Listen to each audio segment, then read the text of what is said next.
I'll come back. I'll come back. I'll come back. I'll come back.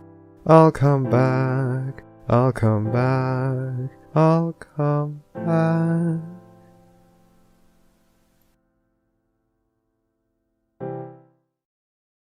Hello and welcome to the Barcast, where the bar gets lower every single week. Your bartenders for this evening will be Milk. Yes. A non-pencil. Reese happily. Enigmatic Otaku. Noises. Flaminorifer. Ligma. And my name is Flutterpriest. This week we have an extraordinarily special guest that you guys have requested, and it's been a long time in the making, but we are so proud to bring on someone who's actually been on television before. ACRacebest. What? Yeah. Oh, you're here. Just ignore the knife right up to your throat. How did you guys get this Discord? What is this? Hello?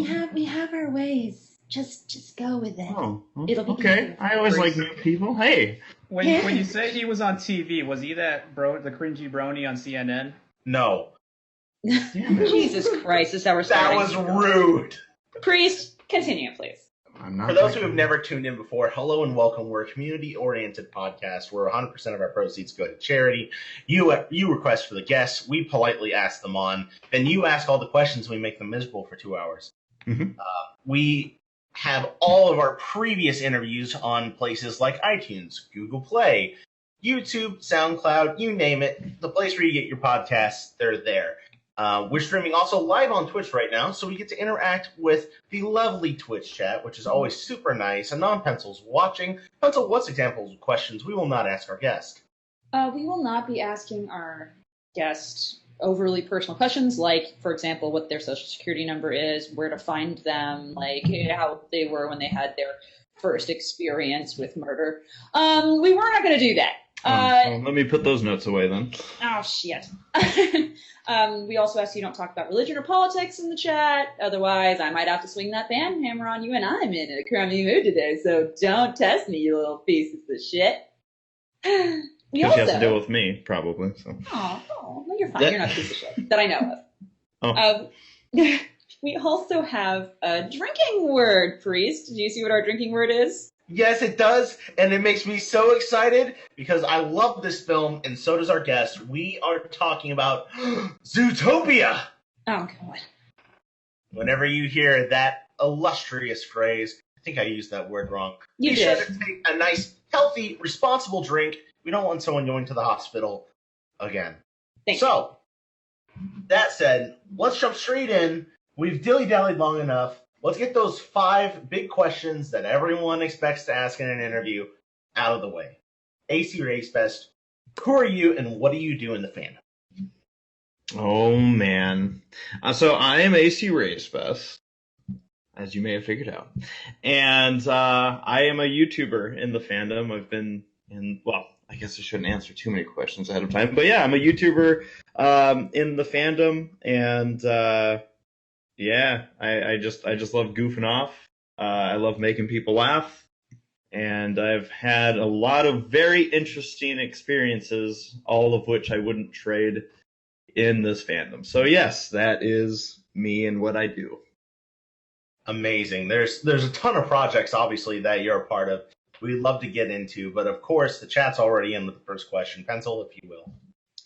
Alex _ wants to know, how big are your genitalia? He has to know. Well, this is a good question. I get this question a lot at conventions as well, and it's a lot easier to answer there because it's in person. So, yeah, let's see here. I would say yeah to that one, definitely. How many Judy Yes. Hopps carrot pens in length No, is it? oh no. It's Are we talking show size carrot pins or like merchandise size carrot pins? Dealer's choice. The movie size. Because like I've seen some pretty big carrot pins, and I definitely don't want to give people the wrong impression. Like I am able to walk regularly, so. So, at least a carrot pen in size. At least, yeah. We- Full of we will- ink.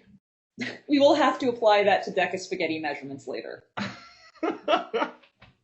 Now then, next question. Obviously, how did you personally get into MLP? I got into it reluctantly, and as many people I know also did. For me, it was my girlfriend at the time, who I say at the time because she's now my wife, Sarah. I know Toodles, as a lot of people know her, but her name's Sarah. I'll probably be referring to her as Sarah throughout this podcast if she comes up. But yeah, she insisted that I give the show a try. At the time, I knew of a couple people that were friends of ours that were getting into the show, most of whom I knew through the Chippendale Rescue Ranger fandom, and which, yes, that exists.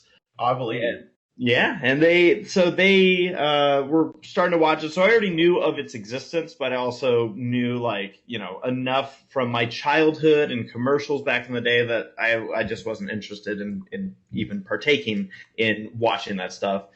And she's like, just watch one episode with me. It was Fall Weather Friends back in season 1. And she showed it to me, and I was surprised. I didn't expect a character like Rainbow Dash, who I immediately took a liking to, just being like, my gosh, this isn't a kind of character I expected to see in the show. And after watching that episode, I'm like, okay, well, it definitely wasn't as bad as I thought it would be. Mm-hmm. But little did I know that about a week later, I had a lot of free time, and I'm like, I wouldn't mind maybe seeing the first 2 episodes. And over a 3-day span, I ended up watching the entire first season. And about halfway through that viewing, I stopped at one point, looked in the mirror, and went, oh, shit. And yeah, it happened. I became a fan of the show. And part of what I think also influenced me to watch as much as I did when I did was because I knew season 2 was getting ready to come out. So I was like, well, I guess it's kind of an now or never. So yeah, I caught up and just fell in love with the show. When you mentioned Fall Weather Friends earlier, what I thought you said when you mentioned it was, I didn't expect all this sexual tension in this episode. Enigma! Why?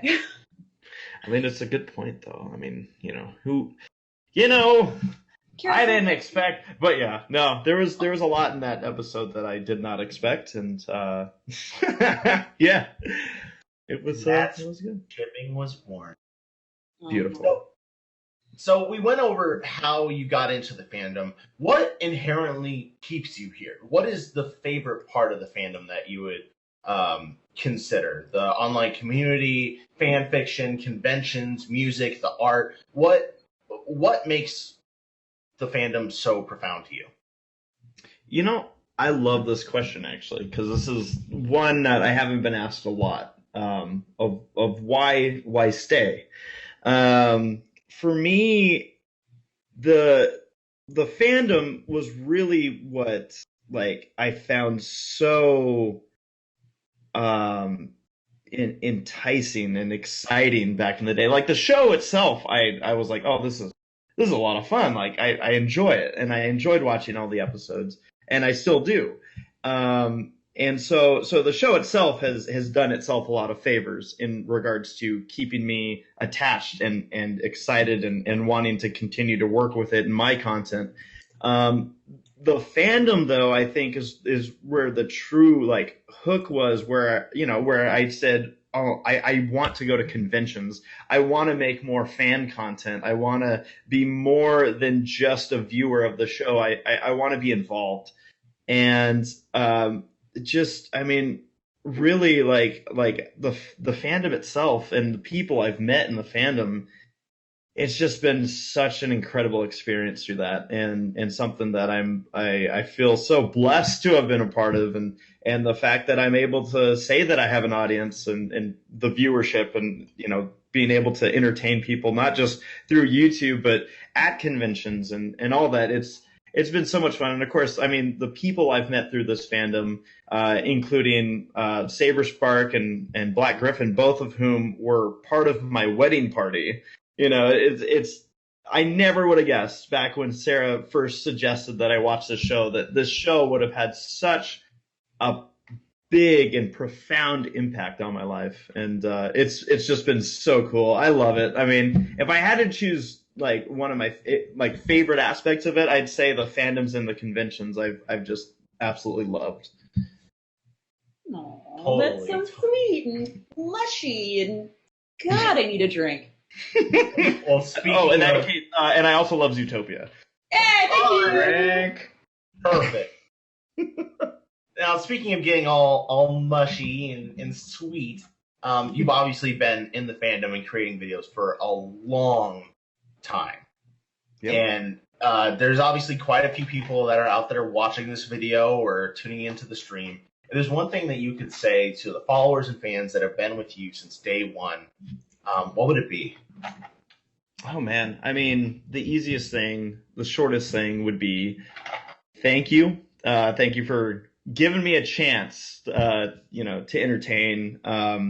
My big kickoff with my channel, I had a couple videos that did well, just kind of on their own, but it wasn't really until I started, the first upload with the Bronies React where people really, I felt, were like, okay, let's give this content creator a chance. And I've always loved being in the position I am, because I know like some people look at it as like, oh, some people do it for the fame or to the ego stroke, or oh, they have this, there's perceptions of how some of us approach being in the position that we're in, where we do have that audience. And for me, it's I absolutely love having the opportunity to, like, let's say at a convention, if somebody comes up to me and I'm able to give them a couple minutes of my time, but those couple minutes of my time are able to make their day or their week or even their year. And that to me is such a cool position to be in. I have always just, I've been so humbled by this community and truly just, having that as an opportunity, it's something that I never would want to take advantage of, but B, I'm happy that I'm able. I should actually reword that as not take advantage of it, but take advantage of it in a way to make others happy. That's what I love, and the fact that everyone gave me that chance. It's so cool. That's totally fair. Speaking of Bronies React, what I love about it is that each episode provides a window to the mindset of the fandom from that time they were recorded. Mm-hmm. Like, for example, newcomers, people who were late to the party, won't know that there were arguments about Vinyl's eyes. Right. Yeah. I personally, one thing I do actually a lot of with my content, outside of convention blogs, which I'll often go and rewatch, especially when new conventions are coming up. A lot of my content, I'll once everything's out there, I'll let it sit for a long time and then come back to it, because maybe I'll even do a reaction. I did it with the first Bronies React that we did, and it's so funny though. Like you said, like it's kind of like a time capsule to what was going on in the fandom at the time, and there's things that I forget that I'm like if it's brought up, I go, oh yeah, that's a thing. But then rewatching these videos, it's just like, oh yeah, that was a thing, that was a big deal at the time. And you look back at it now, and of course we typically laugh or roll our eyes and be like, huh. But it's also cool to just kind of have it as like a timepiece and be like, so, around season 3, this was the hot button topics that were going on in the community. Yeah, and in a lot of ways, it also kind of set this guiding sail towards where, without getting too ridiculous about it, where the fandom's kind of was going in a lot of ways, too. It created this wholesome means of entertainment that a lot of channels kind of started copying or made means of. I don't want to say the word copying. Taking their own interpretations of. The immediate thing that comes to my mind is, I believe, Jake Wyman's project, Brownies React, which was just a meme of the whole thing. But there's not enough that's positive to say about the impact that you've had on the community as a whole. Well, that's super cool, and thank you. I know that there was a time where, well, I mean, it's still a thing that I still get, but there was a time where I would just get a flood of messages of people asking, hey, I want to be on Brony's React, where do I send my footage? And to me, like, I was just like, wow, the interest in this show is just so cool. But I was also in the spot where I'm like, the reality is I can't work with everything and everyone. There's no way I would have been able to physically do it. And so I told people, I'm like, by all means, because people came to me and said, hey, I'd like to start my own React group. Is that okay? And I'd always chuckle at that because I'm like, it's not up to me. Like, I'm not going to sit here and be like, no, there's only one React group that belongs in the Brony community, and it's Brony's React.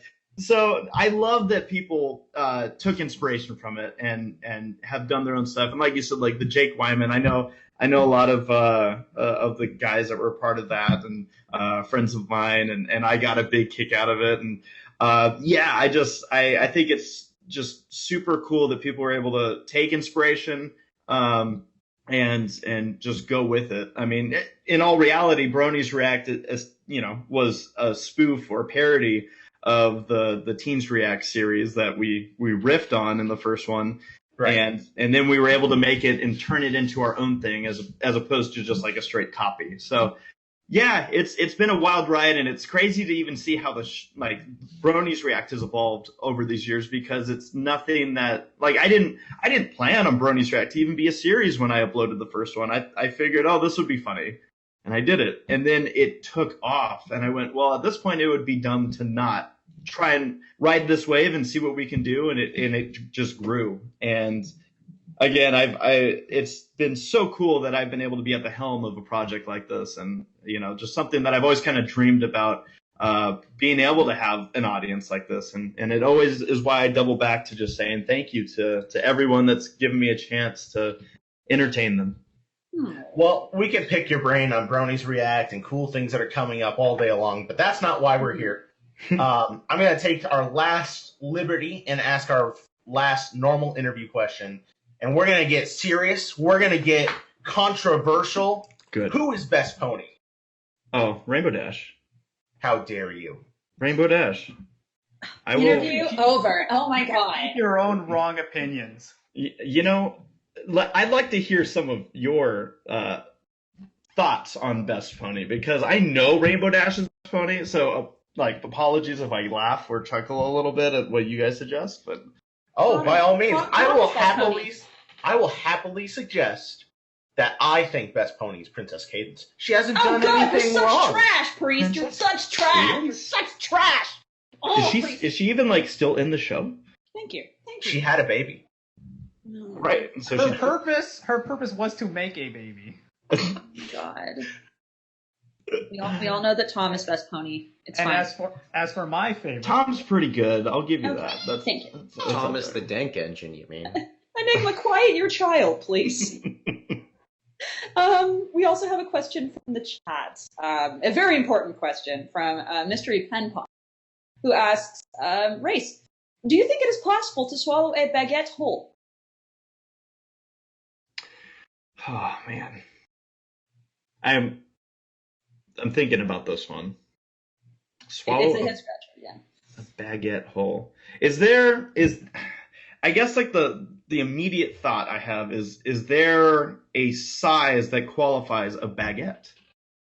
Can someone cheat and make a small baguette that you can swallow? Isn't a baguette normally a yard?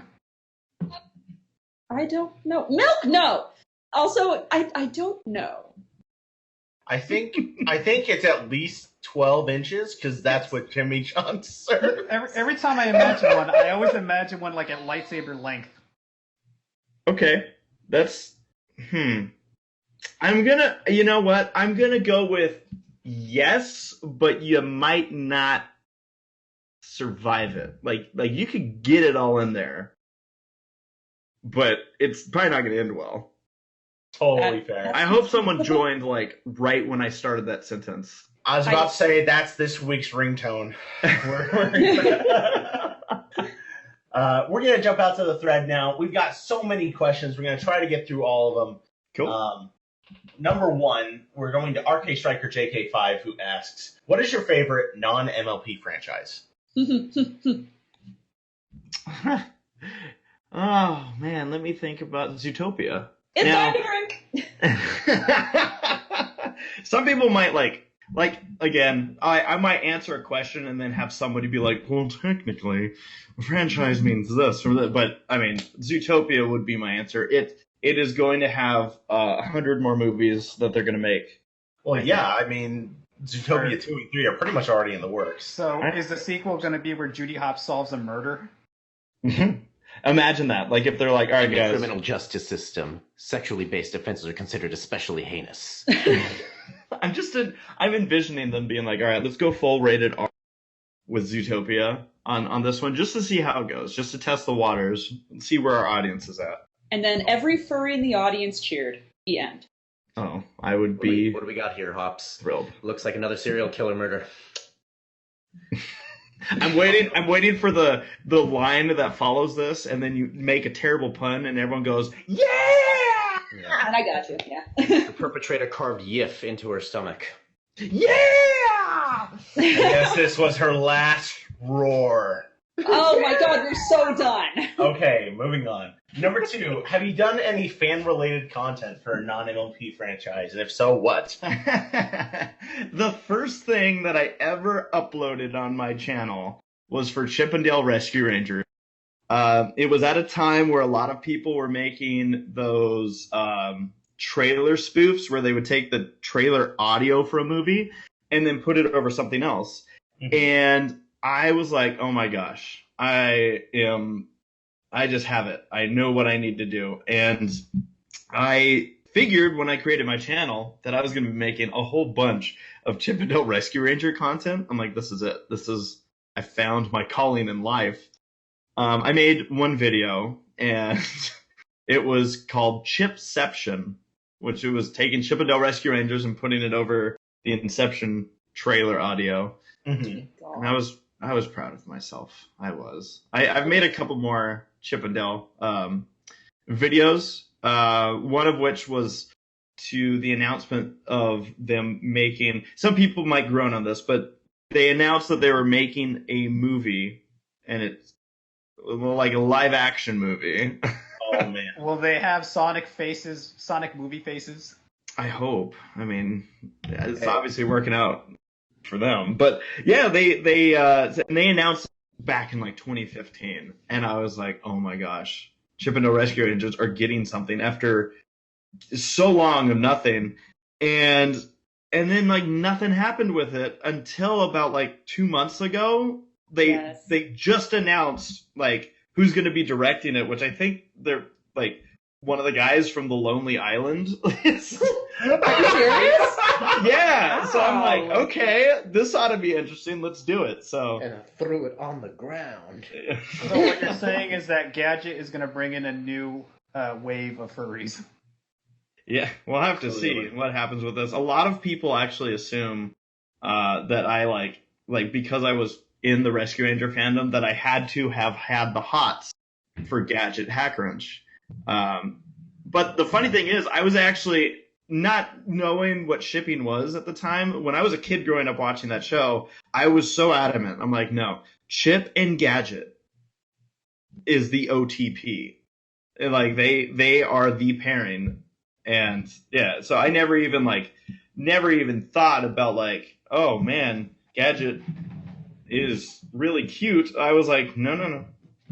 Gadget and Chip.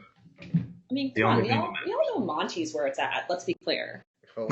And so just because you both love Jeez. cheese, Yeah, I mean, he's the best. He understands. Him and... Come on.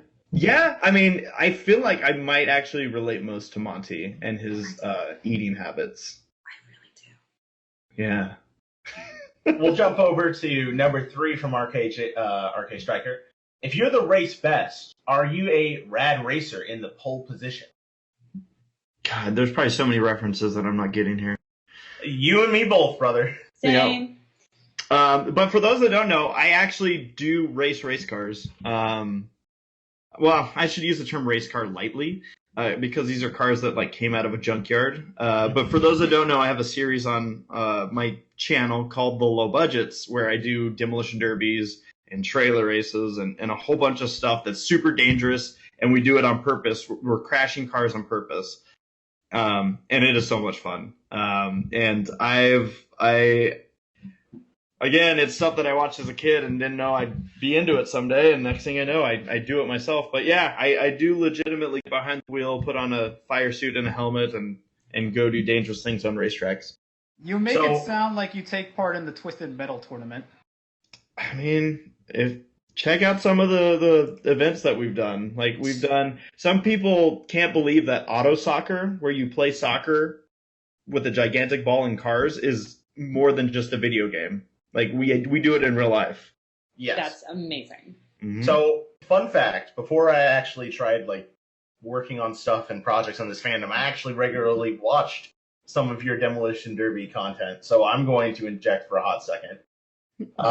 How did your competitors receive the pony cars? Well, first off, thanks for watching. The funny thing about the competitors is that they all, we're in the pit area. I know who most of them are. A lot of times, what's cool about the racing environment is that it's literally, you got like that family atmosphere where even though, like you said, the Demolition Derby, I'm about to go out there in some pink car with balloons. I'm over here getting my car ready to hopefully beat the crap out of this guy's car. If I have an issue before we ever hit the track, that guy and the other people that I'll be competing against are over at my car doing everything they can to get it onto the racetrack. Right. And that's something that a lot of people probably like figure like, no, like, everyone's probably hates each other and all this.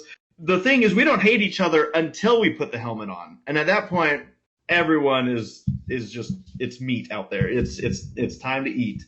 And I've had people walk up and just be like, so what's up with the rainbow scheme and whatnot? Because I mean, the reality of like, at least I should say the old reality of like stock car racing in general, and how people envision the NASCAR environment, which I've been a part of my whole life, is, oh man, a bunch of rednecks that are probably like super conservative or just don't like, like they don't accept a lot of certain things. But the thing is, most of these people just get a kick out of it. And the competitors are like, okay, there's this next interestingly colored car. All right, let's go. And I don't know if it helps that the person painting the car, is my wife. So they just assume like, oh, well, she got to choose the paint job. But, oh man, when I win in those cars, which I've won in a Pinkie Pie painted car, before, up against, these guys that try to make their cars look mean or don't even care and don't even paint them. It was so funny. Like they told me right after the event, I climbed out of the car, and some of the competitors, literally the guy that I beat was like, what the hell? I thought there was a girl driving this car. And I'm like, maybe there was. But I love doing that. The paint jobs I've had so much fun with, because I feel like in a way I'm representing, the fandom out on the track and bringing it out. And actually when I won in that Pinkie Pie car was the same weekend as Equestria LA. We had to leave the convention to go and do that event. And Saberspark was also in the Demolition Derby. He was driving a Fluttershy car. Fluttershy did not do very well in that event. I'll tell you now. But sorry, Flutter Priest. But that's fine. You're fine. But yeah, it was. I love doing it. I love seeing the kids' reactions, because the kids, again, going back to the actual atmosphere at like a NASCAR racetrack, is a lot of families, youngsters, kids going out there enjoying it just as much as the adults. And it's a real family friendly atmosphere, and to do that and have the kids get excited about my car because of how it's painted, whether it's Rainbow Dash or Pinkie Pie or Judy Hopps. I've done a Demolition Derby with Judy Hopps and Big Ears, of course. And seeing them come up and taking pictures with the car or wanting to see it afterwards and get their picture with it. And, that to me is cool because I feel like it's a way for me to kind of do an extension to the fandom and even kind of a thank you, to the fandom in a way, saying like, hey, even when I'm doing something that's different or removed from it, I'm still acknowledging that, hey, I'm not afraid to admit that I love this show and here's a very weird way to present it to everybody. Totally fair and well said. We're going to take a question off of Twitter. @Firefly Jake, one of your followers, asked you a question, and we received it. If you were given the opportunity to write the script for Zootopia 2, what would it be about? Also drink. Oh, yeah, drink. So I see. I'm pretending to act like I haven't put any thought into this. The biggest thing that I'd love to see in Zootopia 2, wherever they take the plot or whatnot. Actually, I'll kind of break this up into two things. One thing I thought that would be really cool to see is if they did go maybe like somehow transition to a little bit of like a spy route with Judy and Nick. Mm-hmm. And the reason I say that is actually, for those that don't know, Zootopia went through a lot of different renditions and phases before they came up with the final product. And one of which was a male rabbit with a female fox like companion, and he was like a James Bond type of character, solving mysteries and whatnot, and probably trying to be suave doing it and what have you, and then they moved away from that. I wouldn't mind them maybe saying, okay, let's maybe give them a reason to be in that kind of circuit where like they're dealing with such situations as being like spies. But also, I wouldn't be surprised if they also then tried to incorporate that dynamic of having, this spy bunny that shows up in his tuxedo and Judy and Nick being like, okay, what's going on here? I also would not mind it because at the point they'd have to put Judy in some kind of dress, and I'd be like, nice. Perfect. Nice. But really, the thing outside of anything, the sequel, what I want to see is them develop Judy and Nick's relationship. I want it to be in a way where like they don't just jump in and be like, yeah, so they've been dating for a while and everything's cool. I think that there's such a great parallel, so many actually parallels that you could use just in the talks of relationships, and maybe relationships that some people don't think are okay. Because, I mean, let's face it, Judy is a rabbit, Nick is a fox, and somebody in Zootopia is probably going to scoff at the idea of them actually being in a relationship. And I'm like, oh my gosh, like that kind of like, them working through that, maybe dealing with people being less okay with them as a couple. I like, my heart melts at them overcoming a situation like that, and bettering their relationship, and yeah, I'm just like, come on, I want to see this relationship grow, and then when we get to the rated R movie, we can explore different types of stuff. I like it. I'm going to throw money at this so that way we can get another step closer to the rated R Zootopia film. Yeah, perfect. I've thrown so much money at it too. Don't tell my wife. Don't worry. Don't worry. We'll bleep all of that out. That entire answer is just going to be one long censor beep. More likely it'll be just like the sound of Flam screaming. Like, I'm sure we can manage. What? Really? We'll just use your screaming as a censor beep. It'll be great. Okay, sounds good. Excellent. Now we're gonna go out to Hawthorne Bunny, who's another fan of yours, out on our Film Fiction thread. Question number 1 is: did M.A. Larson ever find out what AC stands for? I love throwback questions like this. Actually, so I mentioned that I go back and watch convention vlogs, and one reason I enjoy doing that is because my memory's not like super great. So when I go back and do that, it's great to see a bunch of people, and then if I end up at the convention and it's like, oh cool, it's great to see this person again. I love like being able to acknowledge like, hey, good to see you again. Like if I remember somebody, because I think it goes like a little extra step for someone to also feel, remembered in that way. At the same time, when somebody walks up and says, hey, do you remember my name? I go, whoa. Nope. Like, no way. So that's a tangent. But the reason I bring this up is because I just watched a vlog where we ran into M.A. Larson, and it was right after the Bronies React that came out where, I joked about what does the MA stand for, and then he asked, what does the AC stand for? I don't know if he actually ever found it out, but I found out what the MA stands for those that haven't seen the vlog, and I think it's very interesting if you guys want to know. Oh, well, he did come up on stage while we were being introduced at HRPC. Yeah. He decided that he's all of a sudden a part of our podcast. So by That all was means, weird. we need to know about our fellow podcaster. Well, Yeah, this is from his mouth. MA stands for mega asshole. It checks out. I love it. Yeah. I thought it was Master Arsonist. Master Arsonist Larson. That sounds amazing. Hey, you can check it out. You can I think that was in the vlogs. We ran into him. He kicked me once at a convention, like straight up. Kicked you? Yeah, like a Like- soccer tackle, like got me right in the shin. It was the weirdest moment. Why? Did he say anything, or did he just like run up to you and kick you away like a 5-year-old? We were. It was like a 5-year-old. Okay. we were walking past each other in the hallway, and then he was like, now is the time where I swing. I gotta swing, and he did, and I didn't know what to do. I'm like, what's he doing?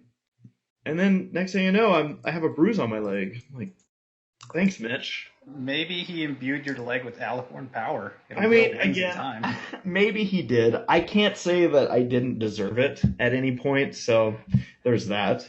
Thanks, M.A. Larson gives you wings. Or bruises. Yeah. The next question that we got is, your reactions in Bronies React seem so genuine all the time. Do you watch the episodes blind when you record your parts, and how do you avoid spoilers? Oh. The reactions are genuine.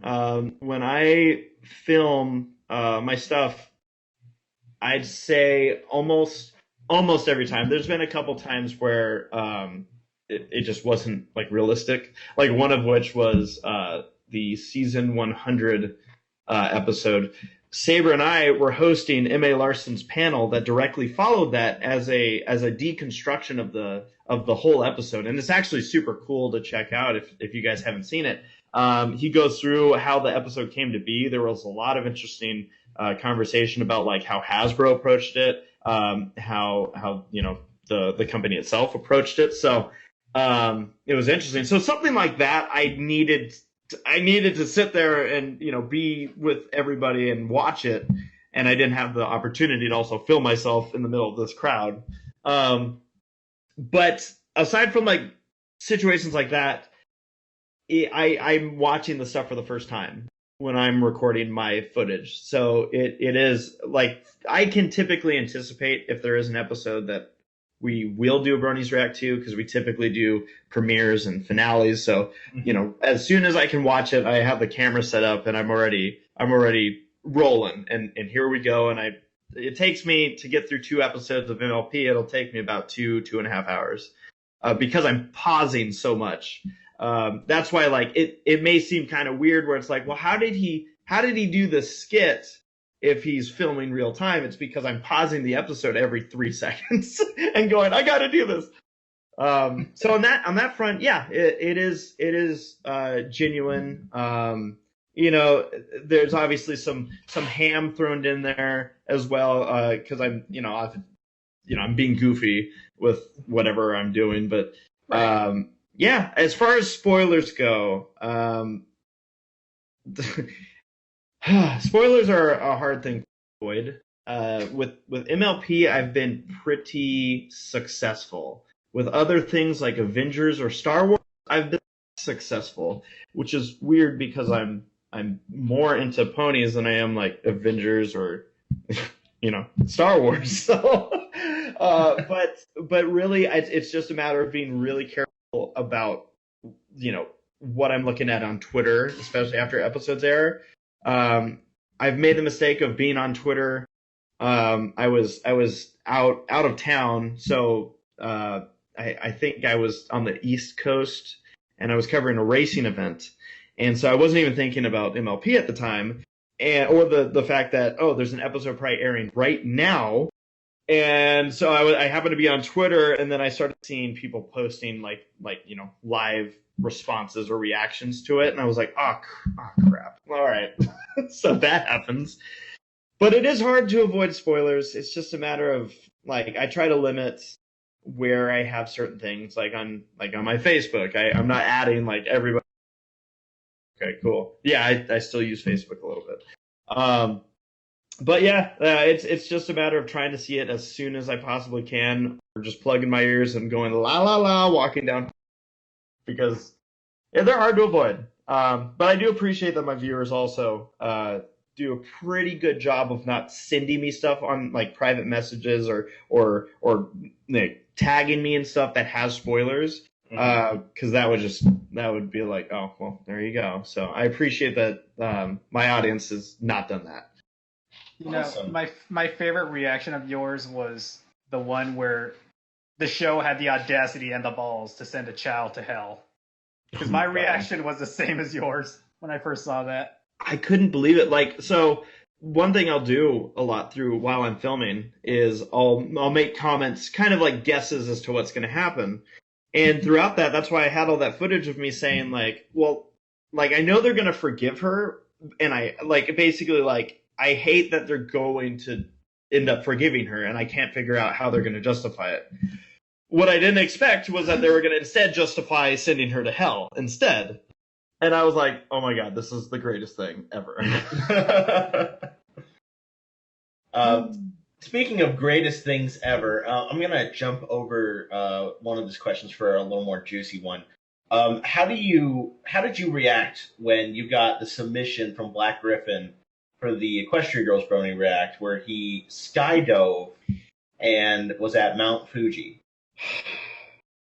So if I recall correctly, I think he told me in advance, not what he was going to do, but that he was going to do something.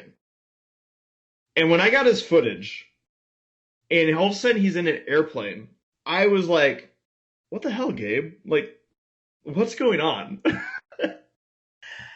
And that guy's a madman, a straight up talented but crazy person.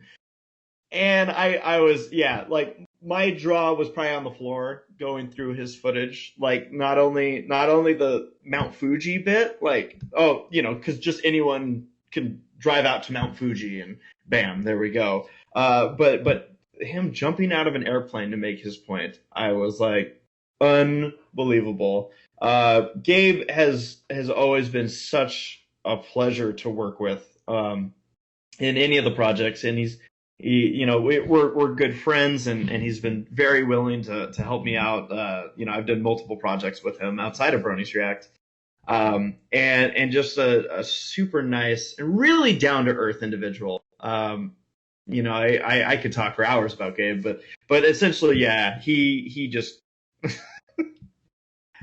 he really kind of set the mark for us on Bronies React that day. So yeah. Somewhere off in the distance, Dusty Cat just flips the table. Now what do I gotta do?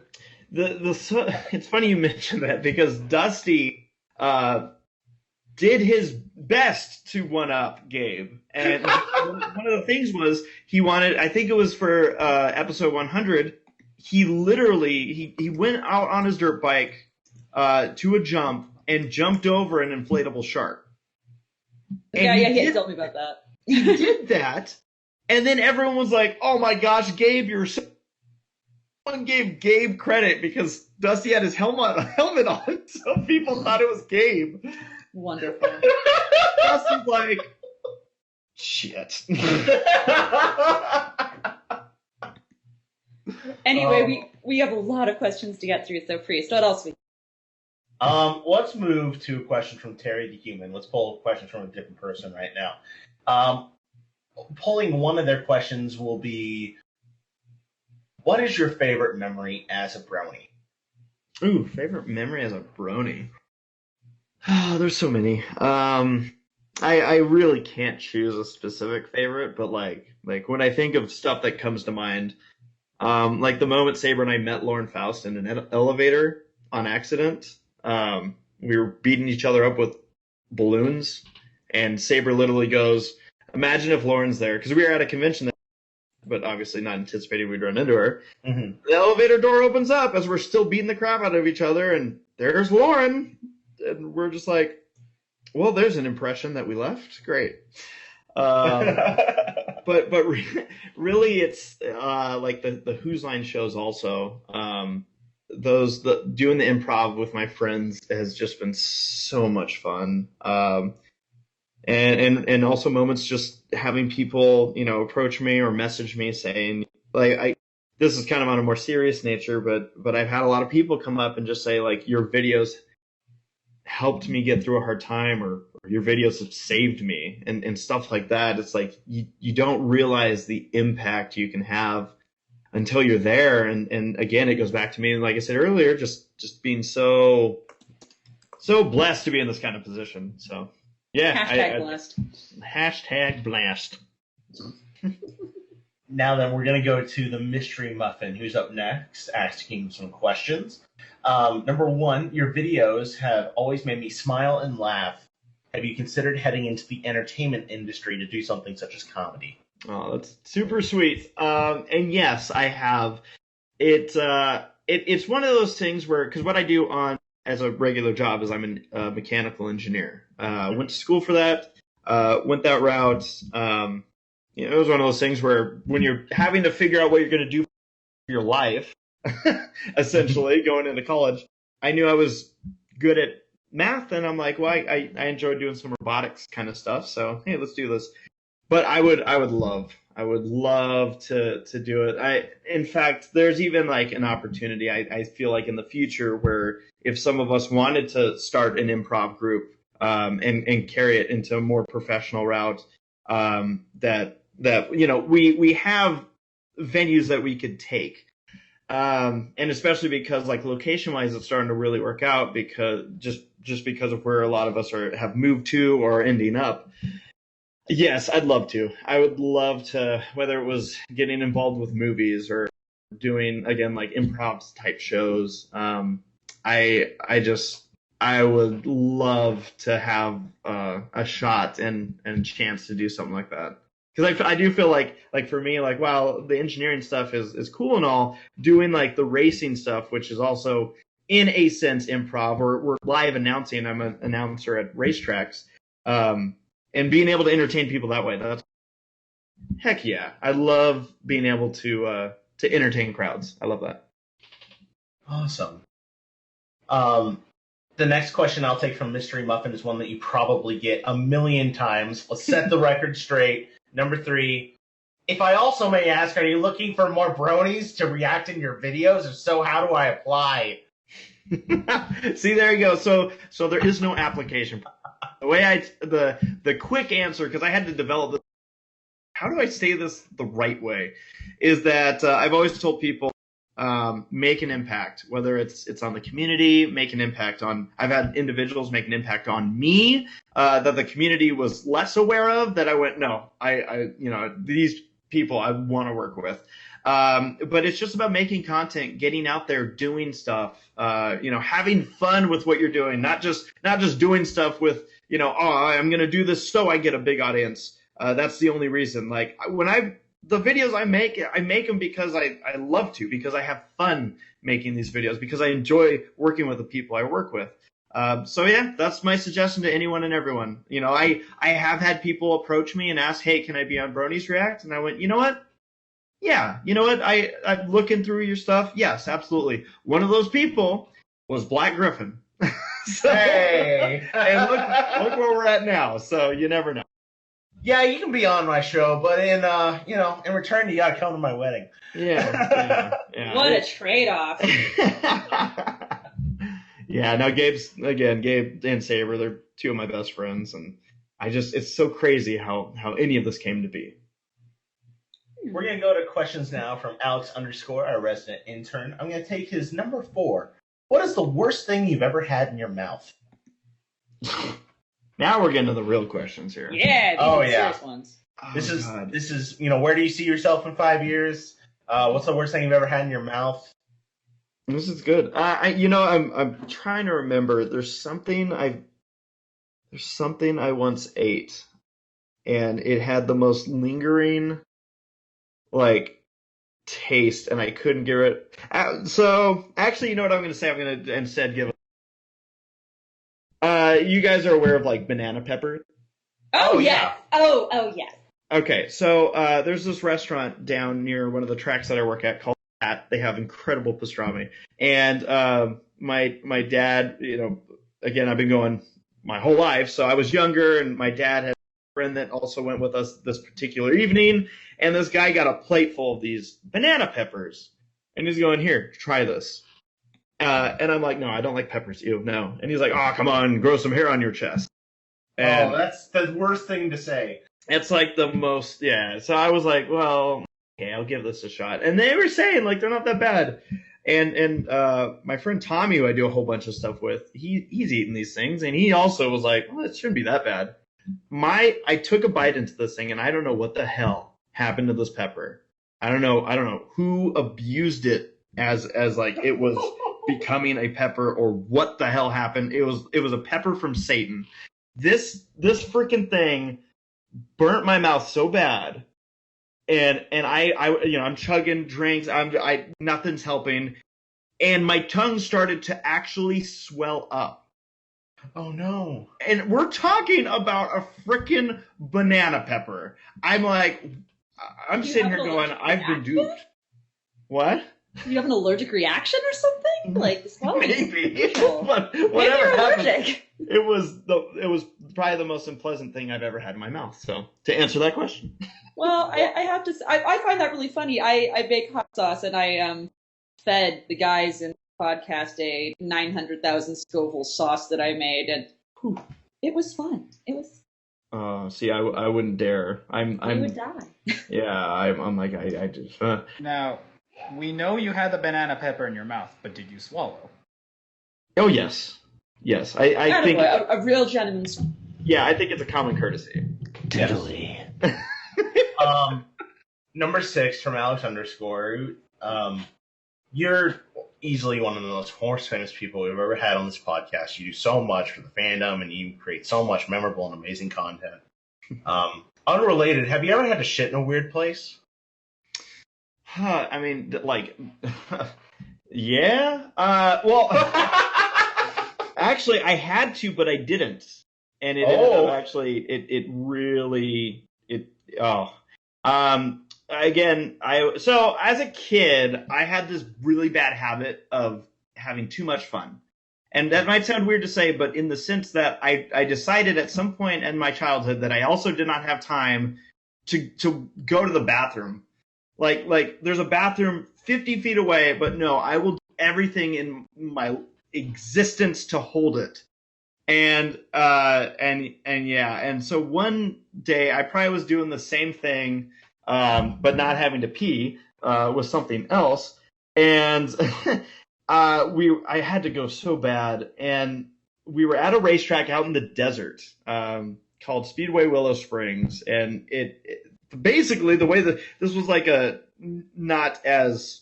wasn't a lot of money into this track, so they didn't have bathrooms. They had porta potties, which I have always refused to do anything but pee in a porta potty.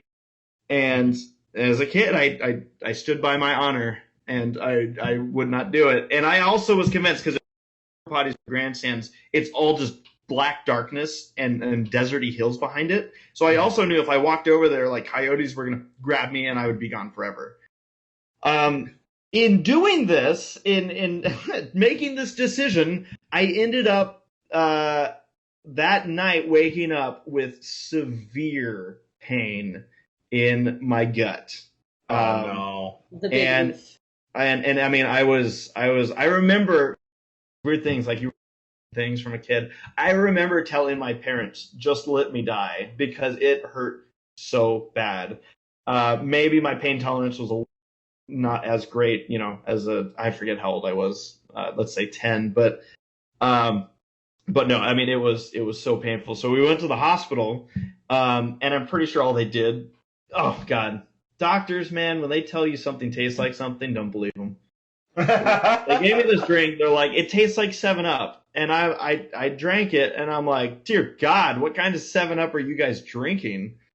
Did not taste like 7-Up. But, it was prior whatever kind of laxative. And I don't remember, like being relieved of this pain. But obviously I ended up being relieved of this pain at some point. But, yeah, that was bad.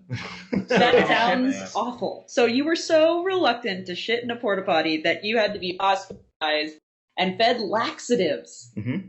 And it was such a apparently good shit that you don't remember it because you left your corporeal form or something and ascended to like the shit plane number 5 or whatever.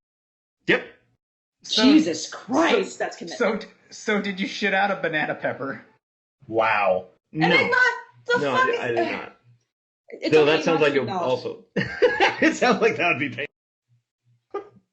If you acknowledge him, he thinks he's people. It's fine. He's got to ask, right? This is his moment. You only get one shot. Anyway. Last question I'll take from Alex before we do our mid-roll ad. If you had to choose for one night of unending, unbelieving pleasure, Chip or Dale? You're going to have to run this question by me again. Who would you fuck, Chip or Dale? Oh! That's literally the question. Oh, who would I fuck? Well, I mean, outside of worrying about like sexual preferences, like let's say if I had to choose one of them, because I don't like avoiding questions like this by saying, well, neither. And I can't say both either. That's kind of No. You can't say so I had to choose one. Yeah. So I feel like this is weird because I feel like I was much more like if anyone that knows me will say I'm much more like Dale than I am like Chip. But for some reason, I've always been a Chip fan. So heck yeah. But again, I stand by my loyalty. Fucking Chip is Gadget. So I'll fuck Dale. Just put a bag over his head. Have Gadget. Well, Dale's a goofy guy, and I'm sure he'd be super crazy. Yeah. That's what I call. He'd be pretty nuts. It's funny how I'm like, oh my God. Oh. Yeah! Damn it. All right, devotion aside, we're halfway through the cast. Very quickly. Hey, Pencil. Hey, what? Do you know that we don't make any money off this? Believe me, I fucking know. Yeah, I know. I'm broke off my ass, especially with That's BronyCon coming next week. Yeah. We take 100% of all the donations that we get off our Patreon and 100% of all the ad revenue that we get off our videos, and we donate them to Red Wings Horse Sanctuary in California, where we have nominated a horse that you guys voted for by the name of Little Bit. We currently have just enough money that we donate to him to keep him fed, but we want to make sure that he can do things like have his teeth cleaned and exchange his horseshoes. And get hookers. If you have an interest in helping us on our journey to donate to horse charity, please consider giving us a subscribe, a like, whatever it is, or donate to our Patreon. I'll show all the links and all that, and check out www.thebarcast.net, where we have all the links. And let's get our sponsored horse. Let's do it. And if you want to save a little money, be sure to use promo code. This isn't actually a real promo code when you buy your ticket to BronyCon, so you can come see us. All right. We're done. Now then, We did it. Back to questions. Yay! Oh, we're going to take another question from Twitter. Quick request. Zootopia. That's all. We can go back to your questions now. Awesome. We got a question. Did someone say Zootopia? I did say Zootopia! I love That's 3 Zootopia. times. I do too. Oh no. There's so many drinks. I know. I'm so excited about it. Wait till fucking BronyCon comes. No, I think you mean ZootopiaCon. And we drink again. Now, back to question. Okay. At Kyle Bush 51 Fan 2, also known as Taylor, asked on Twitter, if Disney decided to do a live-action version of Zootopia... Oh, no, what have I done? Oh, sweet Jesus. Would you go see it? Let's see. Without hesitation, would I see a live-action Zootopia movie? I don't think I'd be thrilled that I'm right now kind of in a spot where it's anything and everything. Zootopia, I love. Like right now, they're right now building a Zootopia land in Shanghai. That's in China for those that don't know, and that's nowhere. And I'm like, crap, I need to find a way. So yeah, I would 100% watch it. I don't know if I'm going to be. Is it just going to be a nature documentary? Like, no. Picture No. this. It'll be like the new Cats coming Yes. out, except No. yeah, thank you. just have the walk around characters interact through a movie of Zootopia. The nude yoga scene would be really. Oh, no. There's already a thing for that by Mike and Elle on YouTube. Go look it up. Yeah. Okay. Anyway. I'm looking it up right now. Good. Porn aside, Porn next aside, question. Moostasm's up next and has some cheeky timeline shenanigans. You must replace one piece of historical artwork, ACRacebest. Paintings, statues, literatures, videos, movies, with a piece of content that you've created. Your content gets the same amount of exposure as the art that you're replacing. What do you replace with what, and how has history changed as a result?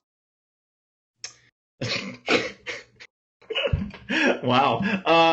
Oh no, you sound excited for this one. I'm just laughing. It's just, I'm like, wow, that's again, I love questions like this. Like, these are what these podcasts were made for. Mm-hmm. By the way, like, before I do go on, I want to thank you for having me on here. And to your viewers, like, this has been a lot of fun so far, and we're only halfway through it, so. Yeah. All right. What would I replace? Jeez. All right. So I will replace the Eiffel Tower. And instead they'll put a gigantic big screen in the middle of Paris, and it will just have the buy everything video I did for Zootopia to be on constant repeat.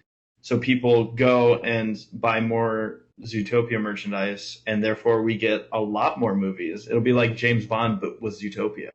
But here's the thing: it's for as long as the Eiffel Tower has been around. Won't that make Zootopia public domain? Not if they kept the rights. Not if they kept the rights to it. They'd have to that. That just means they'd have to make something every 7 years. Sounds like a win-win. Yeah, that sounds really good to me. So double down. They just didn't realize, like man. That changes some historical pictures. Yeah, it will. But you know what? So it'll be a picture of Hitler with Zootopia. No, you stop! It's time to Stop! That's Gentlemen. Exactly, Enigma. Enigma, I was Flam, cheeky about it. go sit in the corner. Face the corner. What the fuck did I do? No, both of you, go sit in the corner. What did I do? He's the No. one that said it. No, sit in Kids, the I will turn this car around. Okay, we're moving on to the next question. Sorry, Race, we do this a lot. No problem. Seton is up next, and I'm going to take a fan favorite question. Number 5, what is the theme song for your sex life? Oh, the theme song for my sex life. Oh, oh, oh, oh, oh. Try everything. Oh. Oh, Meanwhile, God. Sarah just glares at you. I'm checking, actually. I looked over my shoulder, like.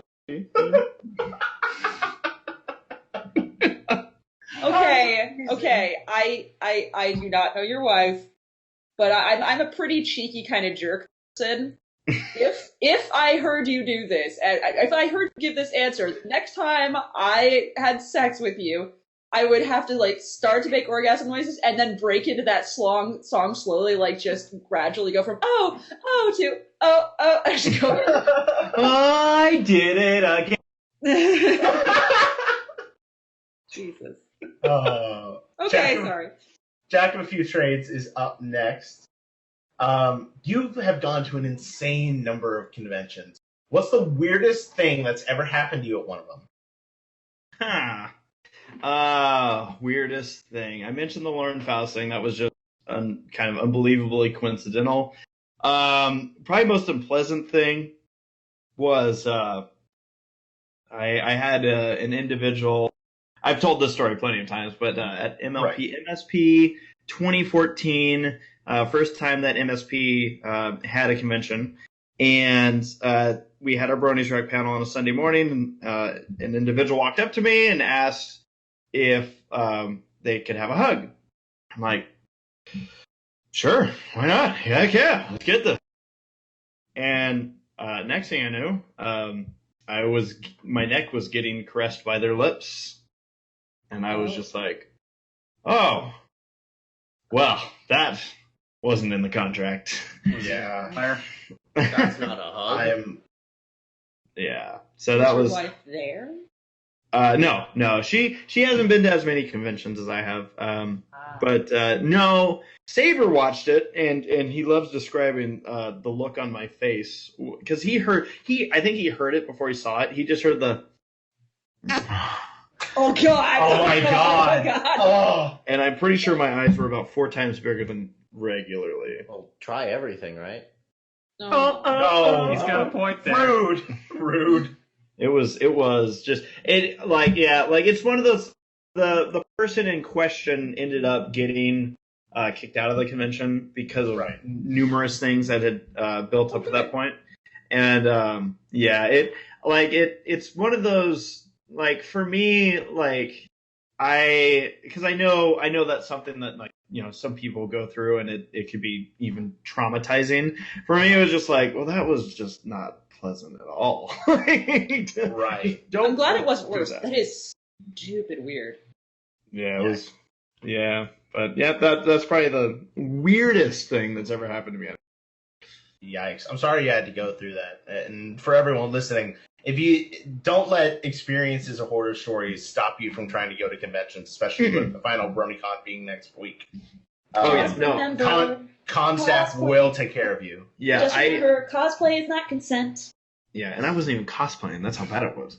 But yeah, no, I want to echo is in that again in my situation, it was something where I was like, well, I know I can handle this and take care of it, which was basically me just being able to walk away from the situation. But there's also situations where in any setting, conventions are not aside from just basic humanity and crappy people that are human beings. Which is also why, like, when I hear, the occasional, the fandom is so bad, blah, blah, blah, from certain people, I'm like, yeah, but the stuff you're complaining about isn't just like, My Little Pony fandom.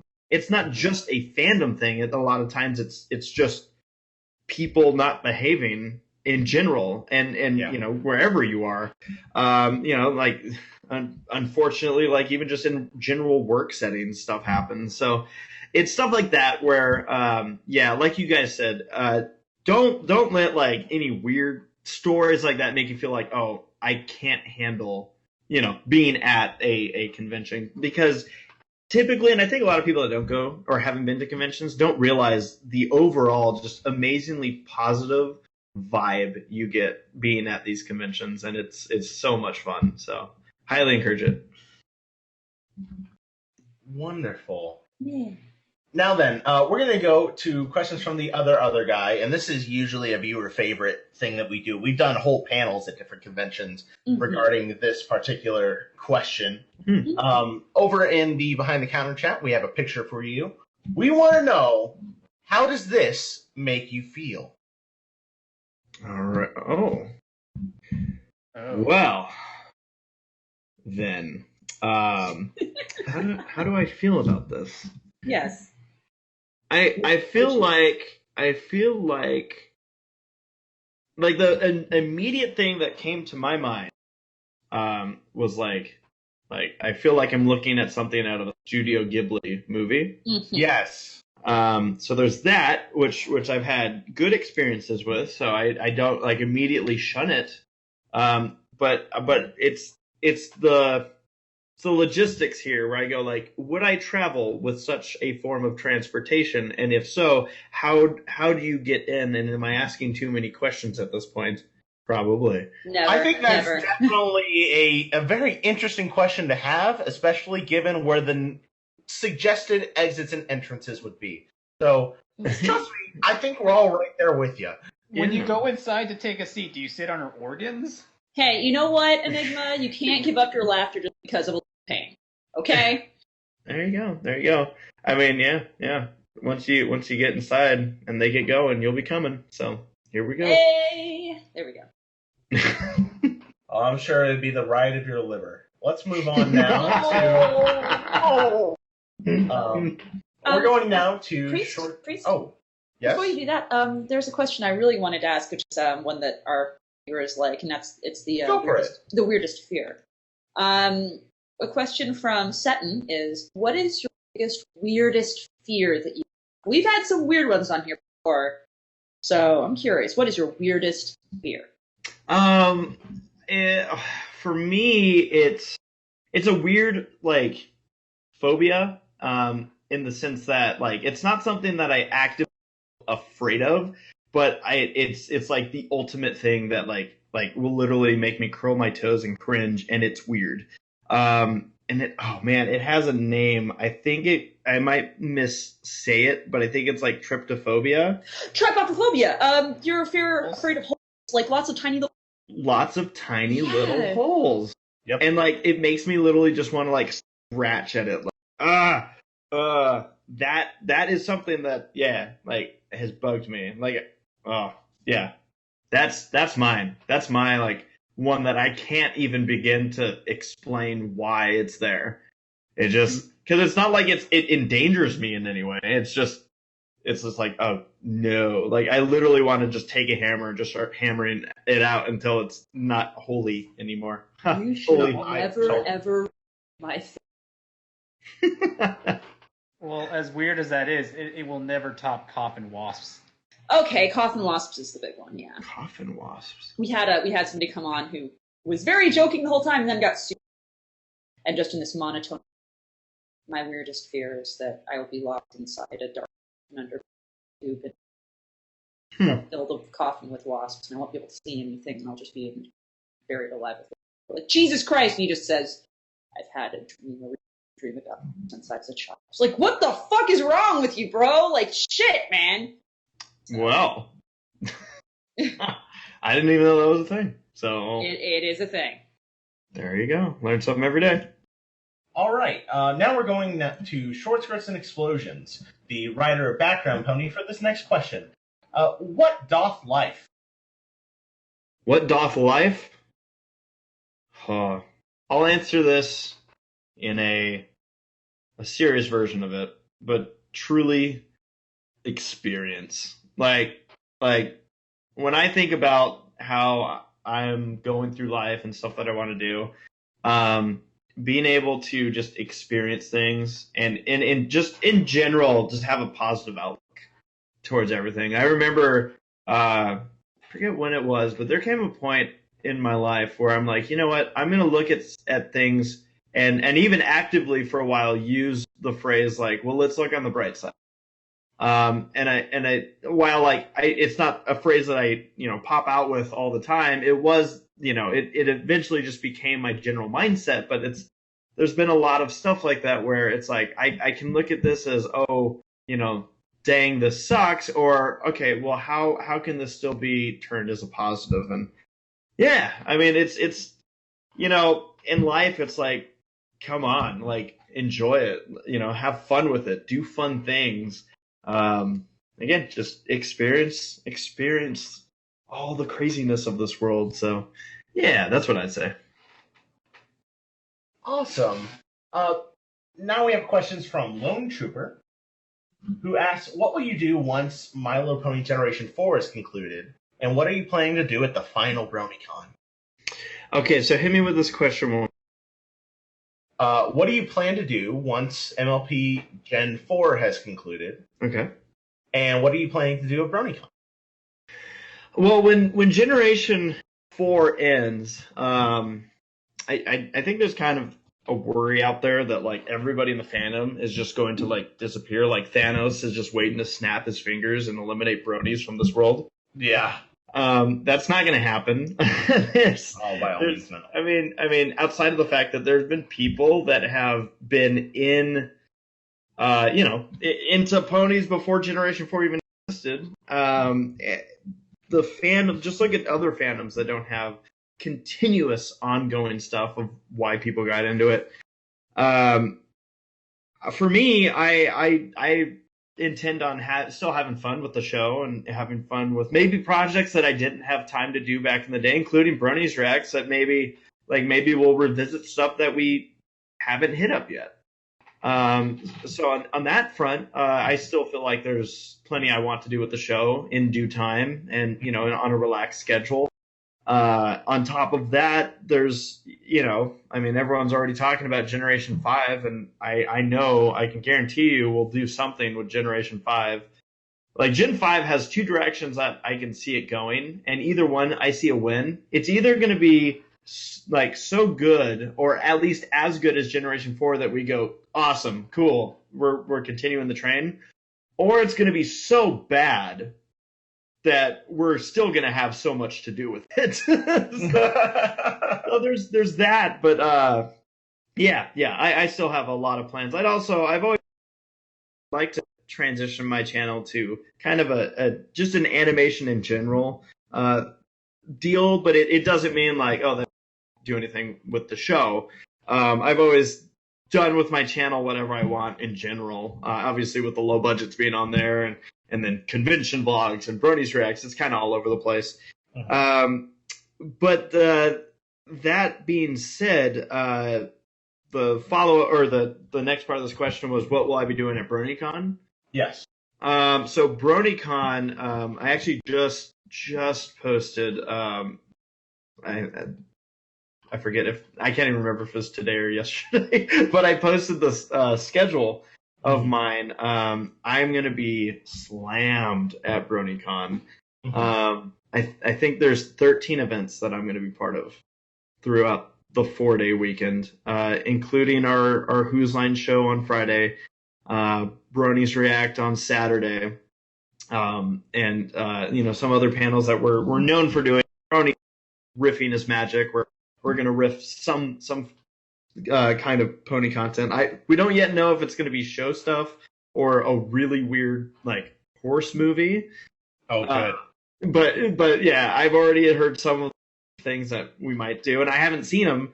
But just hearing how they're described, I'm like, oh my god! Like even the riffing stuff is stuff that we do. Like we don't watch it beforehand and then formulate what we're going to say or script anything. Even though we say it's like mystery science theater style, it's actually improv. We're doing this off the cuff, real time with everyone else. But that said, yeah, 13 events. I'm super excited. Anyone that is like hoping to maybe grab a picture or an autograph or just say hi, I'll have meet and greets all 3 days, and they're up on the schedule. So yeah, it's gonna be just all about being there with friends that are practically family, entertaining on stage and interacting with all the people that are there. And then yeah, sending this convention off, as it deserves, just giving it that final farewell that BronyCon truly deserves. I wish it wasn't ending, but at least we know going into it and have known for a year that, hey guys, this is our last chance to really make something special happen in Baltimore. Well, while it sounds like you have quite the hectic schedule, you're definitely going to make it one to remember. We're excited to see what you have to offer for us. And if we cross paths, we'll have to make sure that we hand you some nice, very clear, looking like water shooters of vodka. So, well, thank you. Some people might not know this. Actually, I don't drink alcohol. But I've still been drinking my water whenever I mention Zootopia, because Zootopia is one of my favorite movies. And when Zootopia came out, I was like, man, I love Zootopia. Well, then we're gonna have to at least get you a bottle of Fiji. That's the good stuff. There you go. I have tried alcohol, because some people are like, oh my gosh, it's got to be like, is it a religious reason that you're not drinking, or I'm trying to remember some of the other reasons, but no, it's just I just don't like the taste of alcohol. I'm like, ooh, I like putting chocolate milk in my mouth, not hand sanitizer. Well, I mean, they do make alcoholic chocolate milk. Oh. See, now we're talking. It's great. It's great. I've had way too much. It is great until you need to go to the bathroom. Anyway, next question. We're going to Muggany. I'm going to tweak this this question just slightly. You tweaking me there, priest? Hey, that's what happens behind doors. Yeah. Will you sign a person's body at a con if they provide you the utensil to do it? To be clear, this person wants you to sign their titties. I've done it. Yep. How does that? Okay, so we've had the chance to do this like once, sign someone's body. How does it feel for you? When I've done the signing, when I'm signing them? Yes. Well, I've signed multiple parts of people's body. Interesting. I have signed titties. Is that how we're referring to them? Titties. Sure. Yeah, titties. I thought we call them biddies. So I've signed those. I've signed someone's forehead at BronyCon before. I always like triple check with these people. Like, is this literally something you want me to do? All right, is it? Because I've been signed, without somebody asking me before. And in fact, my arm was once signed by someone, I think 6 times. And I had no say in it. And it was M.A. Larson. Yeah. And when I went to work that Monday with my arm like tattooed up with M.A. Larson's name, everyone's like, what happened? Yeah. I got claimed. I feel that. Dusty Cap has a habit of signing my legs, so yeah.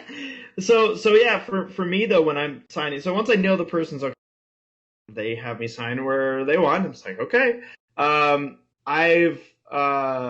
The hardest one I think was signing the forehead, because the person, understandably so, was kind of sweaty. Their face was a little bit sweaty. So as I'm signing it, the ink wasn't really sticking, and now I'm like, well, great. Do I keep going over the same part of the forehead? What do I do here? But I've signed it. I've signed a lot of things through all this, and I know you said you signed someone's forehead, but what I thought you were going to say was you signed. Stop. No, I've never. I'd probably have to decline signing one of those, only because I just don't see where in the convention setting. Well, no, I mean, outside of, I probably wouldn't prefer. Yeah, I would. Yeah, never mind. It would just be preferentially no. Sorry. No. Here I am justified. No penning the penars. No penning. Waste. What we got next, Freeze? All right, we're going to Jammer now, which has another fan favorite question. Yay! Are you a fan of horror movies at all, Race? I definitely watch them. Yes. Okay. Are you aware of John Carpenter's The Thing? Yes. Then you might be aware of the OC of the fandom of Thing Pony. The question reads, would you hug Thing Pony, kiss them goodnight, tell them every little thing's going to be all right, and hold their hoofs and gives them head pats on the cold winter nights? And would you stick your dick in it? No to all of the above. No. But hold on. She's got bedroom eyes, and there's the bedroom eyes picture. There it is. You got it? Yeah. Yes, I do. Excellent. Yeah, I mean, come on, look at those bedroom eyes. Good freaking Lord, no. But keep in mind, she is a shapeshifter. She could turn into Judy Hopps. Well. Probably still no. This is a thing. Like this is it's literally a thing. But like I was unaware of this as a random anything. Wow. Oh yeah, she's one of my favorites. There are comics about her. Like Thing Pony is wonderful. My favorite is you come home and you've gotten her the wrong hair dye, and so she like forcibly mutates herself into having the correct hair color, and it's just horrifying. It's great. Yeah. No. Yeah. There's nothing of me sticking into anything of that. No. All right, Pencil. It's time for questions with Vylon. Oh God, hold on. Let me have a drink. So somebody say the magic word. Zootopia. Thank you. Okay. It's time for questions with Vylon. Vylon's known for coming in on since our very first episode and asking the absolute most distressing questions of the entire podcast. But It seems like she's being very gentle today. Let's get into Vylon mode. Oh God, you have to do it sexy. How are you today?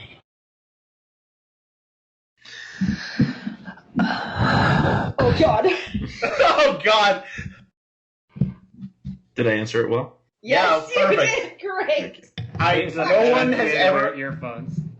No one has answered that way before. I give you props, sir. Thank you. Have to change it up. Now we have someone who has never joined us before, Cyri Nephis. I hope I didn't butcher that too much. Now then, let's see. First time on the Barcast. What is your favorite genre of My Little Pony merchandise? Ooh, interesting. Gosh. Well, when I answer this, I'm going to have to answer as far as stuff that, like, So I haven't bought a lot of pony merchandise, but the thing that I do, and it's because it's definitely a necessity of mine, are the pony shirts. I love sporting the shirts at the conventions, and even outside of the convention scene. I enjoy wearing those, and it's literally the stuff I've really purchased outside of a couple things. Like I have the figurine of Rainbow Dash and stuff like that, but yeah, definitely predominantly it's been the shirts. Now, what do I get the biggest kick out of?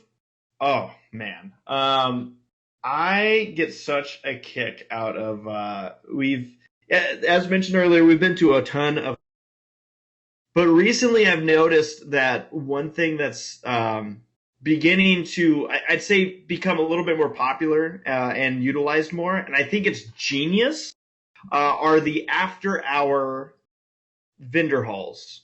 Oh, yeah.